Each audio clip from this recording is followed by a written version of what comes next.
Greetings, thank you for joining me today, and I hope wherever you are, life is treating you well. Now, as I make this video, I'm painfully aware that I am fully able-bodied, so I mean no disrespect in making this video about what is essentially an electric wheelchair, as you can tell by the opening shots. Now, the missus recently found herself struggling with mobility, so she decided to pull the trigger on a second-hand wheelchair, listed as not working with a battery issue, so we thought that might be something we could fix, assuming it was a battery issue. So let's crack on and have a look at the wheelchair. So you can see it folds flat, so it's great for transport. It's got a control you can put on either side. And see that wire, that's what you tug when you want to lift it up and unfold it. It's got pneumatic tyres. One of these is a Kendra tyre, which is really nice. Both replaceable and inflatable. And it's really, really sturdy. Let's see it lifted up. Pull the cord and up she goes. And it locks into place. And the reverse is just for folding it down again. Just pull that cord. It's excellent.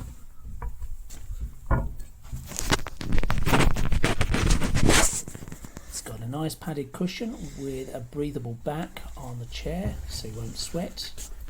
And the branding there. Every single joint is very sturdy, and you've got a swinging footrest just for extra comfort. It is made for a shorter person than I am. I'm 5'10". But that's okay because the missus is shorter and it fits her much better. It's got a good handle on the back, you'll need it. And there's a close-up of the cord that you pull to engage or disengage the locks. Down there I'm trying to disengage the the magnetic clutch there that disengages the motor from the gears. When you do that, you can push it around more easily. If you have the clutch engaged, you can't push it at all, which is useful.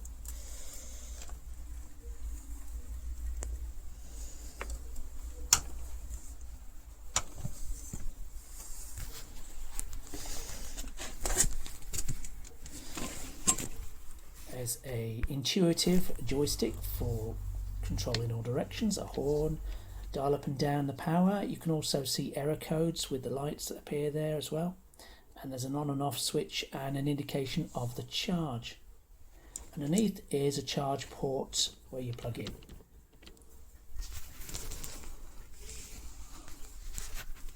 There's the lock, there's the power pins. So the thing with wheelchairs, electric wheelchairs, is they're designed not to be used as serviceable. They're just designed to work and work a long time. The manufacturer will make money not only on the sale of the wheelchair, but if they do it right, by selling you battery pack after battery pack after battery pack over the years, and maybe a service package to go with it. The idea is they will last and last and last, and they'll make the money that way. Much as car manufacturers do, they'll sell you parts and make money on the parts, ideally more money on the parts than they did on selling you the vehicle in the first place. It keeps you tied in. Now that's great, and if I would add anything to the manual that came with this, you can download it by the way. The manual for this has everything but ideal pin-out values on the battery terminals and the terminals that the plug that plugs into the chair to charge it. There are 4 pins, and I would love to know what the ideal values on those pins would be. This is not just for me, it's for people who might approach it in future, because these things deserve to be preserved. They are wonderfully designed. This is a wonderful, beautifully designed wheelchair. If I ever did need it, I would love to have a device like this because it's sturdy, well thought out. And if you can keep it running a long, long time, a whole lifetime and beyond, why not? Why shouldn't these things be kept in service as long as humanly possible? And if you have the information to service it, to work out what's wrong, then you are best placed to keep things in use. And it's got to be good for the environment, hasn't it? If you can keep a device like this in use, because it costs money, it costs resources to create, and why should we waste all that? consign it to the scrap heap. It just seems wrong. But when it came to the device, it was fixable. The battery management unit was the issue, and the only way to fix it into the state it got was to take that battery apart and charge each one of the individual cells one by one up from the value. They were on the cusp of becoming completely unusable, but I brought them back, every single one charged individually, manually, watched like a hawk. This is not for the faint-hearted. Watched like a hawk and brought them all back up to a spec, so the battery management unit could then work with the pack again. The battery management unit is the circuit board that sits on the battery. It is designed to make sure it doesn't charge batteries that are outside a range of voltages that are acceptable. If it's too low, no point. If it's too high, definitely very dangerous. And the battery management unit will only charge a pack that is within parameters. But the thing is, when a device is allowed to sit in a corner, it chews through the juice on the batteries day by day, bit by bit. It's only a tiny draw, but if a device is left in the corner and left to gather dust, it will reduce a very expensive battery pack to worthless very quickly, surprisingly quickly. And there maybe should be a timer built in, after which the battery pack goes into a dormant state and stops depleting the cells, just sits on it, sits quietly and just doesn't deplete at all. I'm sure it can be done, but maybe that's something for future packs, eh?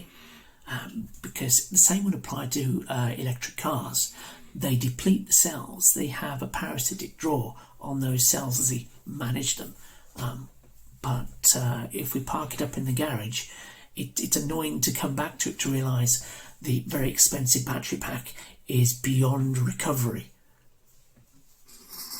So here's the battery pack. I've taken off the cover so you can see the batteries. There's the batteries, of course, lots of those, and the battery management unit, the circuit board on top. This is normally covered by this thing here. And it all slides into a nice sturdy metal case and provides power at the pins here. Fairly sturdy, pretty well made, to be fair. This is where the 25 volts comes out, and over to my trusty multimeter, 25.88 volts, which is about as good as we're going to get. And yeah, the other ports are for monitoring the battery cells, the individual groups of cells. So what are my thoughts on it overall? Well, it's a well-designed device, it really is. It has a lot of good things going for it.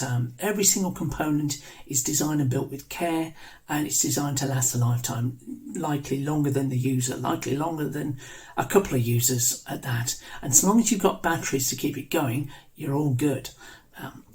That said, the batteries are quite expensive and not user serviceable, so it adds a measure of range anxiety. Now, the wife and I, we went on a recent trip to Edinburgh. We went on the plane because from the Midlands to Edinburgh, it's a very long train journey. I mean, depressingly long. It's a lovely train journey if you like that sort of thing, but if you want to be up there in the thick of it, then the plane is the way to go. So we went on a plane from Birmingham Airport. Now, we didn't unfortunately book assistance in advance, and between booking and going on the trip, my wife's knees got worse and she's suffering a bad pain day on the day we went. We toddled along anyway. Now, get to the airport and she really starts to feel it. We managed to make it to the first place that we were supposed to stand to wait for the plane to come in, and then the planning team at the airport decided that the plane was coming in at a different gate, which meant moving over to the other side of the airport. Not a problem if you are able-bodied, if you're not in pain, but in my wife's case it was very irritating and painful, and so eventually I managed to get her a wheelchair and wheeled her around in that, because what we didn't want to do is find ourselves at the other side of the airport and then see another change. Yeah, we're jaded. We travel on trains. They often do this, moving you from one platform to another just as the train comes in and everyone's rushing and it's awful. So can't do that. We couldn't miss that plane. got her in the wheelchair, and this is an unpowered wheelchair, and managed to get around the airport. It was all right. But if we were working with this electric wheelchair in that same situation, I'd have had concerns about range anxiety, because when you're pushing it, the motors are designed to push it, and you've got an electric clutch, a magnetic clutch built in that you can engage or disengage, which disengages the motor from the gears. But the gears, apparently, judging by the weight of it when you're pushing it, the gears are still engaged through the wheels. So if you are pushing it unassisted, you are pushing against the gears as well as the weight of the rider. So it's not ideal. It's not the same as pushing a regular unpowered wheelchair. It's quite a little harder. So just a thought. So if you buy one of these things, you better buy a couple of extra batteries, and maybe in future we'll manage to get a couple of extra batteries to deal with that range anxiety issue. So would we take it to the airport? Likely not, no. Would we take it to the shopping mall? Well, at this stage, until we get another battery, likely not. But we're on the hunt, so watch this space, I guess. Now,